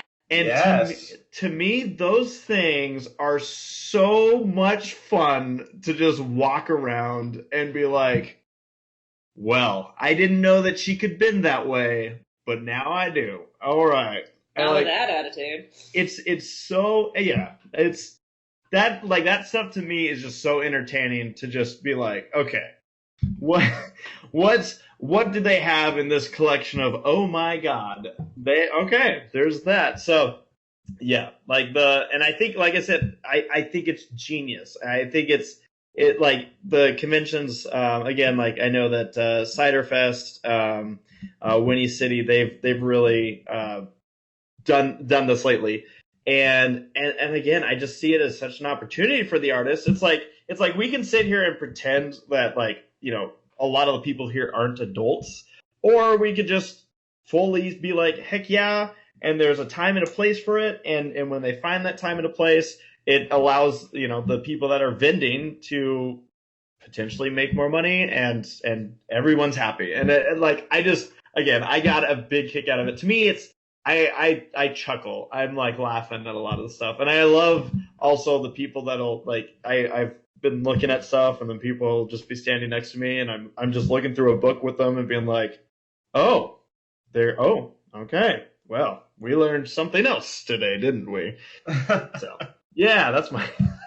Everyone's got to have a little, bad dragon time in their life, but there's a time and a place. Spike. Oh no! Oh no! No! What did he mean? No, I don't want to explain it. I don't want to explain it. Nope. Oh, I thought he just meant he likes rarity. No, he meant... Does he not know what it means? I don't think he does. We're going to move on. Let's not be weird about this. Okay. Wait. Speaking of Spike, we tend to beat up Spike on the podcast here. Now, when you say Spike, are you talking about, like, the dragon? Tentacle dildo? Oh, okay. Oh, well, there you go. The joke came full circle. There you go.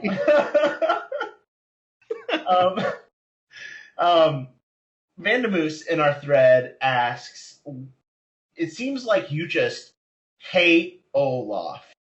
Why does he get a special and not Best Bunny? It seems that I hate Olaf. And then what was the second part about that? Why does he get a special and not Best Bunny? Oh God. That is a very good question.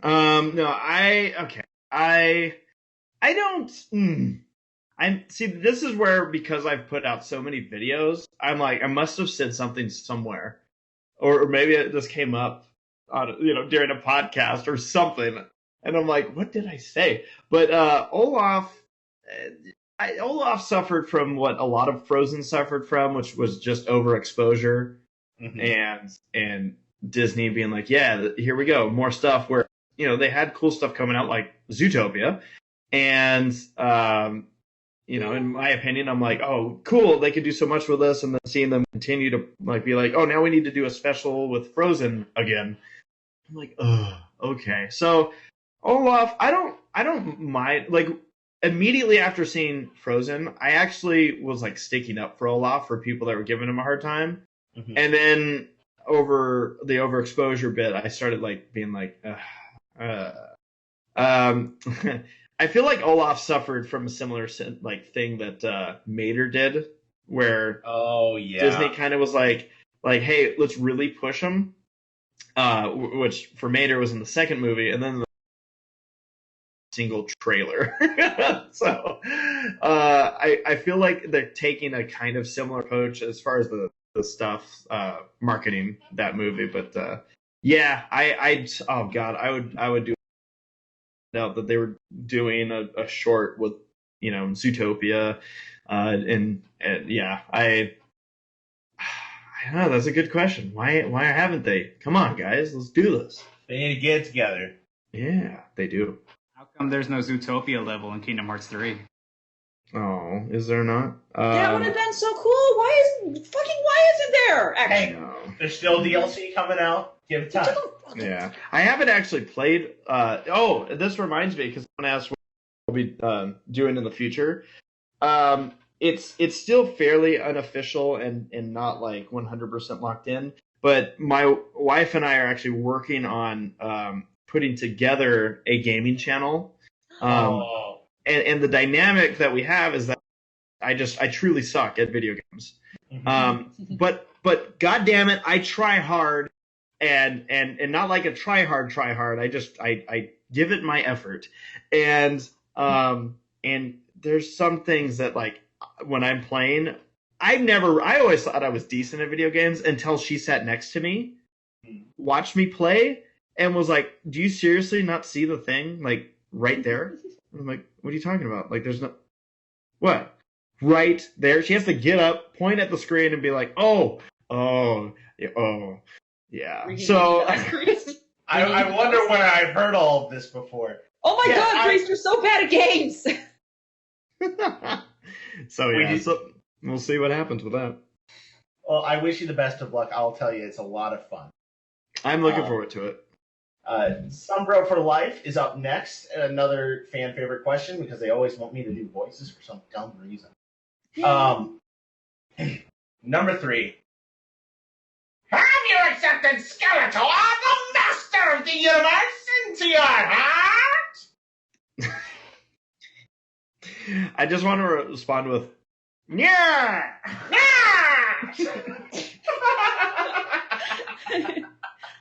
happy now. Oh.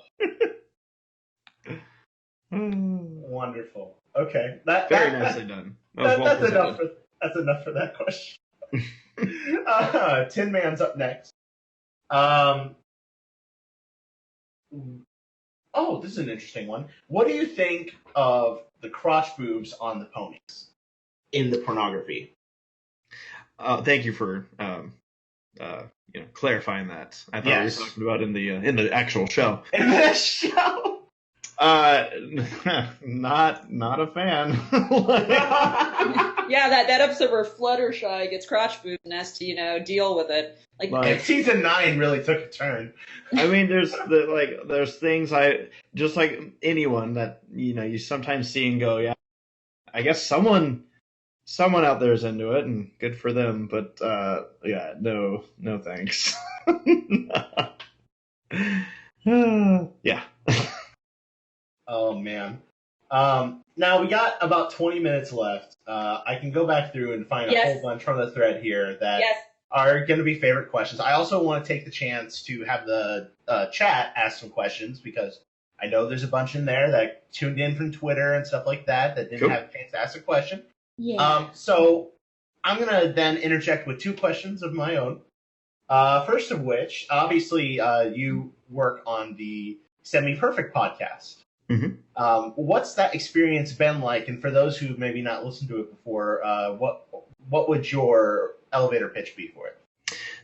So the Semi-Perfect podcast is a podcast that Saber and I started a couple years ago. It was the kind of idea of it was back in the day. Saber used to do a podcast with Paleo called the Brony Breakdown, and while actually Saber and Paleo still do a podcast together called the POS podcast. I was like, I think it'd be fun to do a podcast and something that still kind of has some revolution around the show. And so essentially what we'll do is we'll discuss new episodes, new things coming out about the show. We'll go a little in depth with that. We talk about general media, movies that come out. We're very, very careful with spoilers, and if we're discussing spoilers, we always give people a super big heads up, and it's very obvious when we're discussing them and when we're not. And just in general, just talk about stories, from our daily lives and stuff that comes up, and stories that otherwise may, get kind of forgotten and not mentioned, but otherwise would make you laugh. And on it we have, again, my wife produces the whole show. And she's done an incredible job with it. And it's myself and Saber Spark. We have Black Griffin come on. I mentioned Paleo. He's on it as a regular. Hirosashi, a good friend of ours. Panama Matt. I'm going to forget somebody crucial, but and we just talk and answer questions and hit up topics and just really go over whatever the audience kind of interested in, and it's a fun driving force behind it. So it's been fun. I've enjoyed it. It's kind of like for us like a mini convention every other week. We host them every other Wednesday. And it's been great. Our audience has been a lot of fun to interact with, and just a great bunch. That's awesome. As fellow podcasters, we know how much fun it can be. And then almost to kind of pivot on that, if people are looking to get started listening to your podcast, I would happily suggest the one that I'm going to recommend to lead into this next question. On the Semi-Perfect podcast, you did almost a 2-hour recap of the time that you spent on the Steve Harvey show. Yep. In which you basically outlined bronyisms on a segment called "Is This Weird?" Correct me if I'm wrong. And is it weird? But I wasn't going to. Is it weird? Right. So we could ask you and rehash that question, rehash that whole podcast. Like, what was your experience like? But instead, I want to ask, how did you think the fandom received your appearance? Like, well, what was the feedback that you got after it aired? Like, what was that sort of reception like? There were actually multiple stages to the responses. There was, of course, when it was finally announced, which it took a while because they film it and then it's not going to come out for a while, and they let me know when I can even say anything. So when it finally came out that I was going to be on the TV show, there was obviously mixed emotion in fandom. Right. There were the best way I can state it is that there are people who probably didn't know me that well, but knew that some brony was going on the Steve Harvey show and were already groaning. Like what an idiot. We've already been through this with media, yada, yada. And I knew that going into it. And that's actually part of why I did it, is because when they came to me, I knew that they were looking for a brony. And if I turned it down, I was like, I just didn't know where they might end up going, who they might end up finding. And I knew that it was something that I could handle myself in that kind of setting. Right. I wasn't intimidated about the idea of being on television, being in front of an audience, being put on the spot and needing to laugh at myself. I'm like, check mark, check mark, check mark.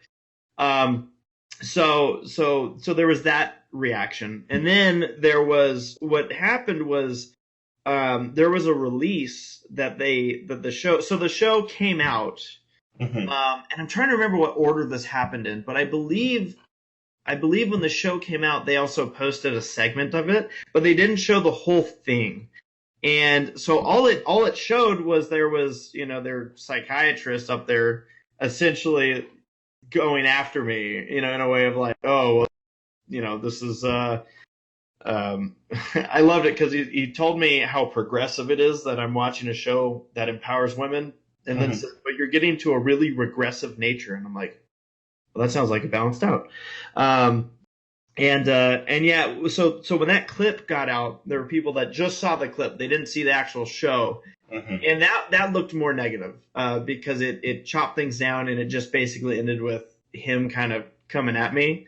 I was ready for that, which like you said, if you want to hear the whole experience, there's a whole 2-hour story about it. But yeah, so some people that saw that, I think that's where some people kind of went like, oh, this did not go well. Right. It's the people that see the whole thing that realize, oh my God, like I was actually able to rope in Steve Harvey. He had every opportunity to just be like, nope, this is beyond weird. This isn't right. You need help. And instead, I was able, because I had a game plan and I executed it, and I didn't know until Steve started coming around. And funny enough, actually, I shared a bit of that earlier when we were talking about how I got into the show. It's the exact same way I told it to Steve Harvey, and they ended up cutting it out. But I asked Steve, I'm like, do you know what I said when I was halfway through watching the first whole season in those 3 days? And he leaned forward and he's like, what'd you say to yourself? And I just said, shit.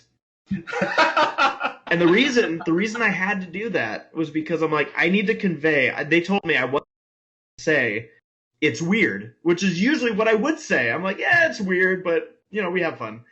With Steve, I wasn't allowed to say that, so I'm like, how can I convey to him that I know that it's weird to somebody that's not into it?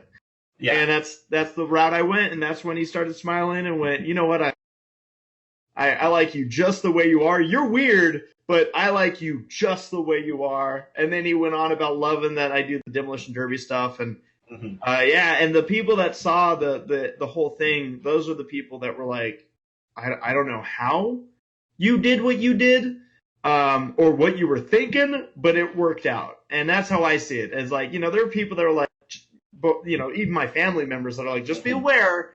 Like, we're worried for you because people, have their lives ruined on shows like this. And I'm like, I know how to handle myself. I know what to say. I know how to handle a crowd, which that was the hardest crowd I've ever had to deal with because they were all against me. All of them. I'm sure. Like, in a lot of ways, I'm sure a lot of people were worried that you were basically being sent to fail. And after watching this clip, like you said, yeah, no, it actually came out a lot better than a lot of people were. And I pretty much was. It could have gone worse. Definitely. It definitely could have. Again, like I understand a lot of cues that I have to work off of, and that's what I did. I had to be very calculated with when I did what, when I presented what, when I told Steve what.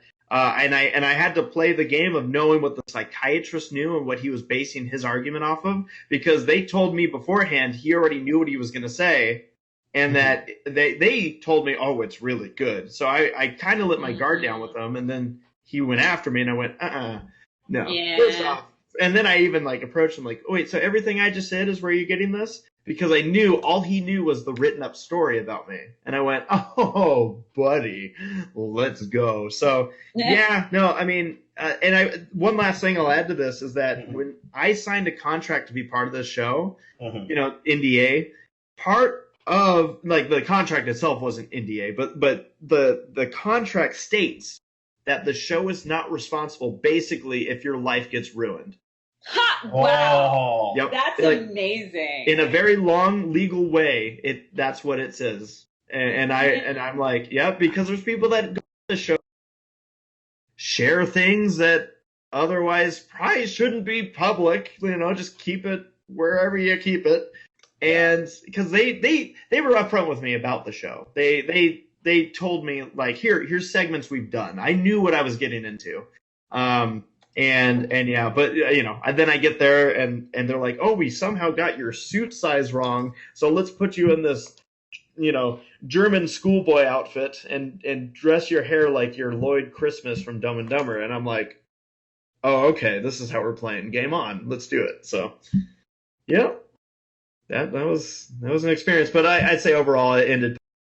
I was really happy with the edited bit, because that was my biggest concern. I didn't know how it was going to be edited and what they were going to cut out. And I thought they were going to cut out where things went well with Steve and he came around, but they left it in and I went, oh, thank God.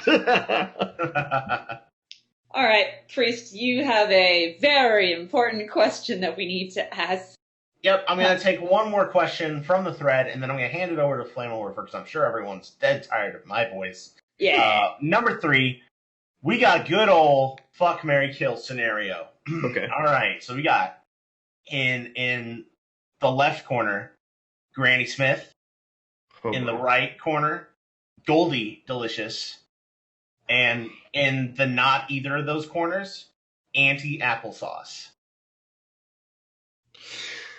And that's okay. What you gonna do? God, I'm like trying to look up which ones are which right now. I know Granny Smith. It's a lot of wrinkly folds. I'm just gonna tell you that. Yeah. There's not too much. It's basically it the 3 that went to Vegas. Yes. God, there was that one. So I'm gonna say the one that I would fuck is that I don't remember which one she was, but there was a super thirsty pony that was like hitting on applesauce. Every dude. Like she obviously is like totally down for let's go. So I mean she was looking to get some sauce in her apple. That's all. What she was hitting on the bellboy. Yes, she was. So she would definitely be my answer, because it's like well, at least you know, hey, like it won't. I don't even know where I'm going with this, but yes, she. God, I'm trying to remember. I'd marry. Let's kill Granny Smith. Jesus, It's losing all another damn caregiver. time. I love how everyone's like, wow, when I'm like, because everyone's like, kill the other one, damn it.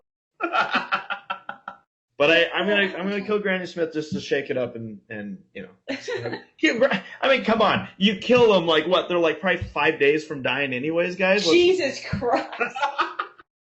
Man, we've got some serious ringtone material on this.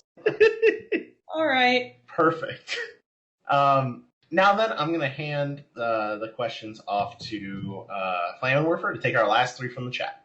All right, so right off the bat, y'all, can we expect more zoos in Utopia? Oh, these kind of questions. Yeah. God, I mean, would they? For some reason, this is so weird, but like my mind just went to like those like not even post-apocalyptic, but like the like government taking over and being too crazy books like 1984, and like I went that direction. I'm like, did they have zoos? Like, is there for some reason that they wouldn't have zoos? But yeah, like, yeah, I feel like you gotta have zoos in Utopia. You know, the bigger the better. And it's I'll leave it at that. A zoo in your cornucopia. No, Enigma, no. Righto. And then what else we got here? Well, that being said, have you ever had an intestinal parasite? A baby doesn't count. Oh, in that case. No, I don't think so. I don't think so. No, I think I mean, like, I don't know how I'd know, so I don't think so. You would know. Oh, okay. You would know. That's what I'm thinking, so no. And from the greatest philosopher of our time asks, really the right questions, detective. Why even eat cheese? Is that a real question? Why eat cheese? Why even eat cheese? Just why even? But I can't even think of why you wouldn't eat cheese. Like my wife literally can't eat dairy. She's got her fun dietary things that she grew up with. As far as she also has celiac disease. She can't eat wheat, and she has gluten or dairy intolerance and all that. But even then, I ask. And tell her we say hi. Oh, I will, but I still ask her, why don't you eat cheese? And you know what the answer is? She does. Not cheese, but fake cheese, because she's so desperate for cheese that she'll and they're getting better at making fake cheese from what I hear. Like Cheese Whiz? Is that fake? I thought that was real. I thought that was genuine cheese. It actually is. It has a lot of dairy in it. It's genuinely real. I am ashamed that I know that. Anyway. It's a leaning tower of cheesa. Oh. You're bringing back some fucking PTSD for me right there. we got Goofy there. Oh, no. So let's put an end to this Goofy movie. And if there are any questions that we didn't get to, and there are so many, if someone wanted to ask you a question outside of the podcast, what would be the best way for them to get in touch with you, ACRacebest? Would that be just like a mention on Twitter, sending something to Semi Perfect Podcast? You know, I was actually going to say Semi Perfect is my favorite way of receiving. Well, the second favorite after being on your guys' show. How much was that? $20, right? We agreed on 15. I'll take it. But no, Semi, because that's where we're able to kind of get into more detail of answering, and it's not just me. Although, like, you can say like, oh, this specific question for this individual, but that's my favorite place to answer questions if it's not like at conventions. Also enjoy answering things on panels.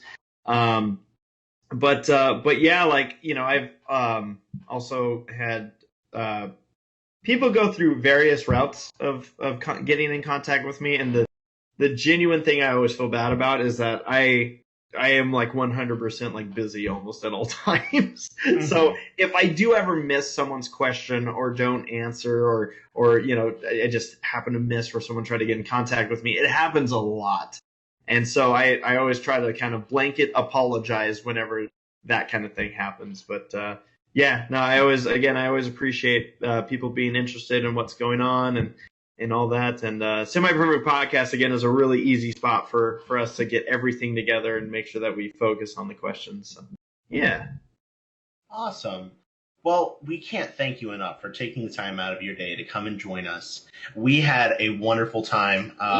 We don't have the knife to your throat anymore, so you can say, honestly, if you had a good time, it's okay. Thank you. Thank you. It was just cool.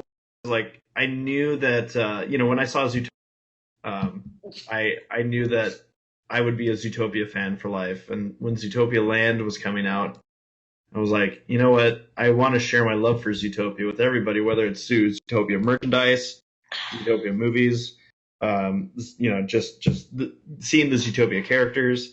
I just wanted to give one more shout out to Zootopia fans, the Zootopia fandom, and I hope you all have an excellent night, and thanks for having me. Thank you for all of that. I'm gonna have a good night. Thank you. Well, this has been this latest episode of the Zootopia cast. Oh Jesus.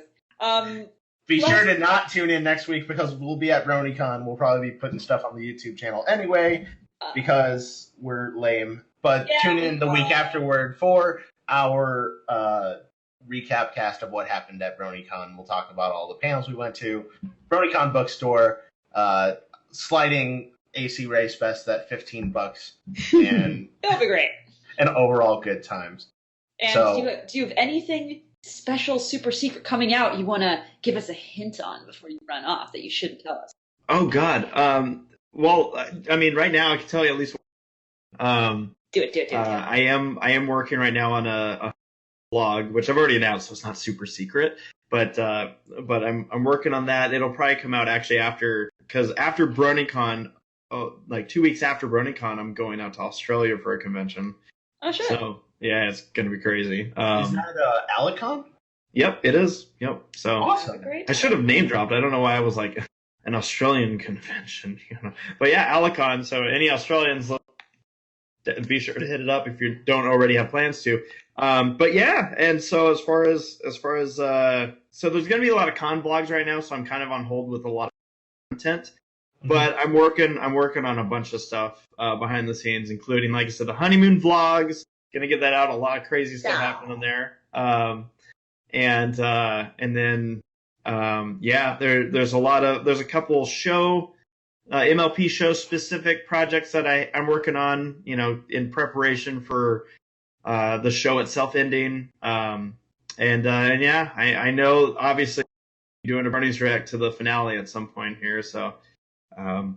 There's again so much that I'm working on, so much that I'm doing. Actually, I'm going to throw out one other thing that some might not realize. You guys mentioned I've been on TV. What's funny is I actually now have a show on national television that we do. What? It's on MAV TV, which is like a racing, or predominantly motorsports channel. Holy shit. Yeah, my friend Tommy and I, who I've done low budget TV with forever, it's our racing stuff. We now have a time slot where we do outlaw figure eight coverage, and it's these guys taking very expensive cars with very big motors, driving through a literal 8, so they have to go through an intersection that is uncontrolled. It's dangerous, it is crazy, and it's wild. So yeah. Oh my gosh. We have so much fun with it. So yeah. Hell yeah. Amazing. Yeah. Well, that's all the time we have. Thank you once again for coming to join us. Hey, it was my pleasure. And by the way, I meant to mention this at the beginning, but I wanted to give you guys a shout out because I know that they might not realize it, but my schedule shifted a bit, and I know that we had this planned on one date, and it got moved, and then we had it planned at a certain time, and I screwed up again, and you guys were able to move the time for me. So thank you for working with my schedule, and again, sorry that I know I was kind of hard to get. I almost said peg there, but then I'm like, well, in this podcast, people might think. Oh yeah. In this podcast, people definitely think that. Yeah. But again, this was a lot of fun. You guys have a great thing going here. I love it. Really enjoy it, and I know we'll see you around conventions coming up here. So you will. Yeah. We'll probably see you next week. So. Awesome. With 150 episodes deep and now hitting 3 years, this has been the Barcast. Your bartenders this evening have been Milk, a non-pencil, Yay! Enigmatic Otaku. Give Cozy Glow the death penalty. Wow. Okay. Wow. Clam and Werfer. Oh God. Our amazing guest, ACRacebest. Thank you again for having me, guys. And I'm a piece of garbage. See you in 2 weeks.